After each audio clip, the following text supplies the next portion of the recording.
Fala galera, beleza? Ricardo Longato mais uma vez. E hoje eu vou contar outro case aí, outra experiência que eu já tive em pentests. Então assim, a ideia não é ficar também só na parte técnica, falando tudo que aconteceu. Eu acho que isso é legal também, mas eu posso ir fazendo vídeos assim mais pra frente. Mas eu acho que o pessoal tá mais interessado em dificuldades no dia a dia, entender a experiência por trás e às vezes o mindset que você usou ou o que acontece em determinados testes. Você ter essas sacadas, eu acho que é o que vai te ajudar aí ter uma experiência maior durante os testes. A parte técnica você aprende aí em treinamento, aprende aí no dia a dia estudando, ok? Bom, vamos lá. Teve um outro case de pentest que eu tive que foi um case também interessante. Eu escolhi ele porque ele foi um caso onde a gente acaba falando de um outro assunto relacionado à pressão.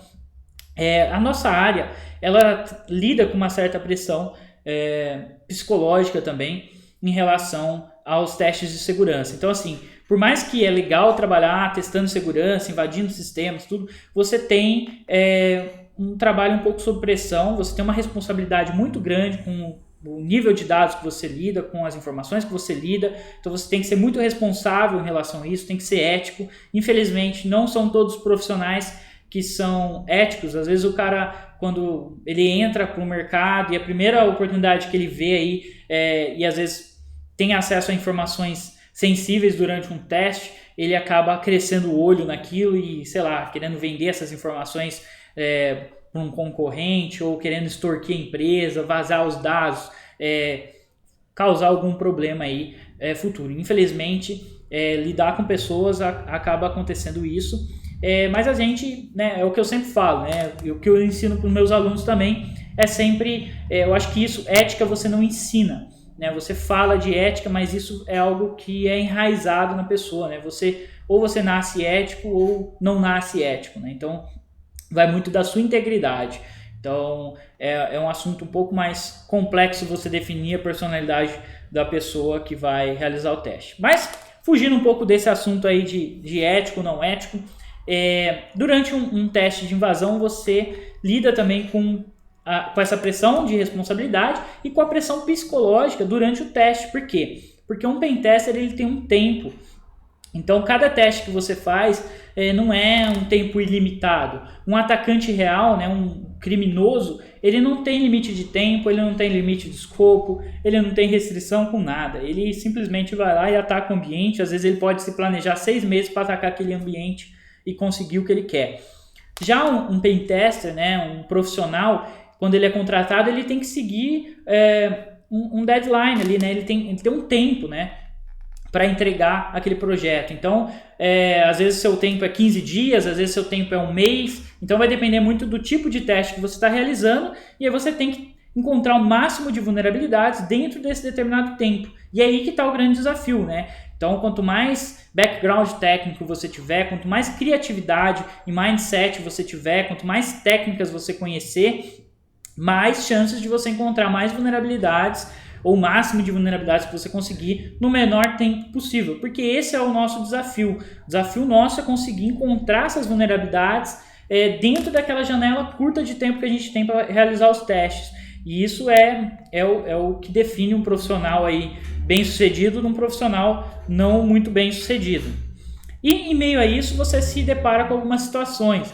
Então o caso de hoje, por exemplo, que eu vou contar, foi um pentest que eu realizei em uma multinacional certa vez e era um pentest físico, né, alocado dentro dessa empresa. Então a empresa contratou para fazer o teste interno, então eu cheguei lá com um laptop e tudo que eles me deram era um cabo de rede. Eles falaram, olha, é o seguinte, o teste aqui você tem que encontrar a rede administrativa de tal cliente nosso, porque eles tinham vários clientes e eles tinham um determinado range de IP lá, onde ficava uma rede administrativa. Ela tinha várias proteções ali, vários mecanismos de proteção para proteger aquela rede, firewall, IDS, PSP. E o desafio era encontrar essa rede, encontrar vulnerabilidades e conseguir acesso àquela rede. Só que eles me colocaram dentro do ambiente da empresa, então eles queriam uma perspectiva de alguém de dentro, né, alguém que fizesse parte daquela empresa, com uma mente maliciosa, com um perfil de insider, né, de alguém que é um invasor ali interno, que vai vazar com dados, vai roubar informação, vai causar algum prejuízo interno, e o que ele conseguiria fazer conectado dentro daquela rede, né? E esse foi o desafio. Mas o desafio, na verdade, não estava nisso, né? A gente tinha setado o tempo, tinha setado já o escopo, qual era o objetivo final, onde eu tinha que chegar, e sentei lá, cheguei lá de manhã, coloquei o notebook lá, me deram o cabo de rede, coloquei, era uma sala de reunião que eles me colocaram, e ficou 2 analistas da área defensiva do meu lado. Então ficou um do lado de cá, um do lado de cá. E tudo que eu fazia no computador, os caras ficavam atrás. Ah, por que você está fazendo isso? Esse comando aí. Ah, isso que você está fazendo não vai dar certo. Ah, esse caminho que você está fazendo aí não vai dar certo. E os caras ficavam na cabeça. Então você imagina você como analista, dentro de uma empresa, alocado dentro daquela empresa para realizar um teste de segurança, para encontrar, tendo que pensar ali como que você vai fazer, com limite de tempo, porque eu tinha no caso ali 1 semana para realizar todo aquele teste, então tinha que ir lá todo dia e encontrar, né? Então assim, é um grande desafio porque a rede deles como era uma multinacional, a rede deles era global, então conectado dentro daquele ambiente hora você estava no Brasil, hora você estava na Colômbia, hora você estava na Argentina, hora você estava nos Estados Unidos, cada range era respectivo a um país ali daquela empresa. Então, assim, era uma rede muito grande para encontrar exatamente onde as informações que eu queria. E tudo que eu começava a fazer, esses caras ficavam atrás de mim ali, não, isso não vai dar certo, conversa paralela, começa a atrapalhar isso, sabe? E aí que entra você saber trabalhar sob pressão. Eu aprendi a trabalhar sob pressão na época que eu trabalhava com TI, então, assim, eu trabalhei muito sob pressão em ambientes críticos, assim, então isso eu acho que acabou sendo a experiência que me deu onde eu fiquei mais centrado de conseguir trabalhar em um caos, assim. Então você imagina aquele ambiente de caos onde está todo mundo louco e você calmamente lá fazendo o seu trabalho. Então assim, não é todo mundo que consegue ter isso você vai pegando com o tempo, com a experiência, né? Mas na nossa área, esse foi um caso específico que aconteceu, por isso que eu estou contando exatamente ele, mas assim, não é tão comum isso, até porque a maioria dos testes que a gente faz são testes remotos, né? Tem teste web, aplicativo, enfim, externo, então você não faz tanto teste interno, pelo menos aqui na DSEC são poucos os testes que a gente faz alocado em cliente e tal, mas esse foi um caso específico, e aí entrou essa situação, então os caras ficavam conversando, ficavam de piadinha, ficavam não sei o que lá, e isso acaba tirando um pouco sua concentração, ou quando você está fazendo alguma coisa, o cara falando que isso não vai dar certo, ou que aquilo ali está errado, ou que o que você está fazendo, parece que o cara está meio que te desconstruindo o que você está fazendo, entendeu? E aí, o mindset que eu setei ali foi, cara, se for para mim fazer o que os caras já fazem aqui, eu não precisaria ter sido contratado para realizar o teste, né? Se eles estão contratando alguém externo, né, uma empresa externa para realizar esse teste, é porque eles querem uma visão imparcial, não uma visão de quem configurou isso, de quem está aqui dentro e vive isso o dia todo, né? Então, isso foi o que eu setei na minha cabeça ali, falei, cara, vou seguir com os testes do jeito que eu quero e não tô nem aí que o cara tá falando que não é desse jeito. Por fim, depois aí de alguns dias, né, no terceiro dia, eu consegui encontrar a rede, consegui comprometer da forma que eu estava fazendo, e aí o cara até falou, cara, como que você fez isso, tal, eu achei que não dava certo, não sei o que tem, e aí entra aquilo, né, se eu não tentasse, poderia ser que eu ia quebrar a cara, poderia ser que a forma como que eu estivesse fazendo realmente ia dar errado, não ia dar certo, e o cara ia virar para mim e falar, tá vendo, te falei, não ia dar certo, você é teimoso, sei que lá, mas eu tinha que validar aquilo, né? Eu não posso acreditar simplesmente no que o cara tá falando,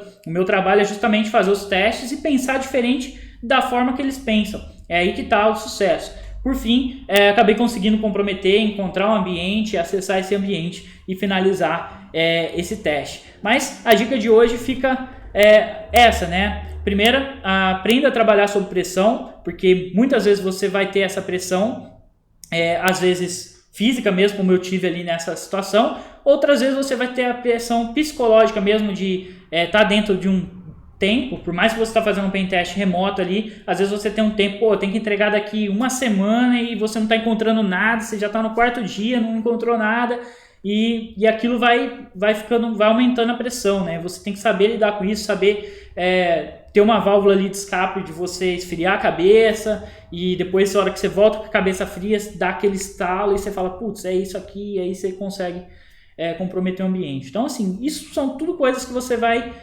adquirindo com o tempo, né? Com a experiência.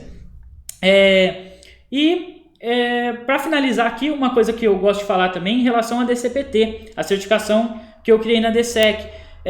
O formato que ela foi criado não foi para ser só um exame do curso de Pentest, da formação de Pentest. Foi de fato criar uma certificação que preparasse o cara tecnicamente. Então, esse background técnico e o mindset ele constrói dentro da formação. Então, conforme ele assiste o curso, ele aprende. Depois, na Corp Network, ele constrói esse background técnico e o mindset dele, que é o mais difícil, porque o mindset você não ensina, o cara ele vai ter que desenvolver isso sozinho. Para ele desenvolver, ele precisa estar exposto a um ambiente diversificado, com diversas vulnerabilidades distintas e diversas formas de ataque, para que ele possa ter a criatividade de pensar em formas de atacar aquele ambiente. E é isso que a gente faz dentro da formação de Pentest profissional. Depois que o cara conclui o curso, ele tem acesso a esse ambiente, e é aí que a mágica acontece. Porque a hora que vira a chavinha, não é a hora que ele conclui o curso e pega o certificado dele, consegui fazer o curso da formação. A formação, todo mundo que pegar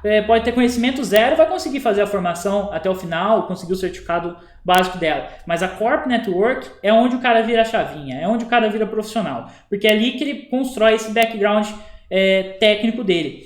E ele constrói isso e já é uma forma dele treinar psicologicamente para trabalhar a impressão. E onde a gente testa o fator psicológico? No exame da DCPT. Por isso que a DCPT é importante, porque ela não testa só tecnicamente a capacidade do cara invadir e realizar um pentest. Ela testa psicologicamente o cara trabalhando em pressão, sob pressão. Porque o exame nosso, ele tem um timer que começa em 24 horas. Então, quando o aluno clica para iniciar o exame da certificação DCPT, ele coloca lá, iniciar exame, vai ser gerado uma rede, um acesso a uma rede privada, ele vai ganhar acesso a uma rede, onde tem todo um contexto como um pentest real mesmo, e é como se ele estivesse sendo contratado para realizar aquele pentest, só que ele tem 24 horas para concluir os testes, e ele tem que invadir todas as máquinas. E é um ambiente diversificado, tem aplicação web, tem servidor Windows, Linux, escalação de privilégio, enfim, e ele tem que comprometer todo esse ambiente. Só que ele tem que encontrar o máximo de vulnerabilidades e comprometer esse ambiente dentro dessas 24 horas. E aí que entra o fator sob pressão. Então você imagina o cara, começa o exame e fala, eu vou matar isso em 1 hora. Já estou experiente, já estou manjando. A hora que começa o exame, passou 2 horas, ele não conseguiu matar nenhuma ainda, não conseguiu invadir nenhuma máquina.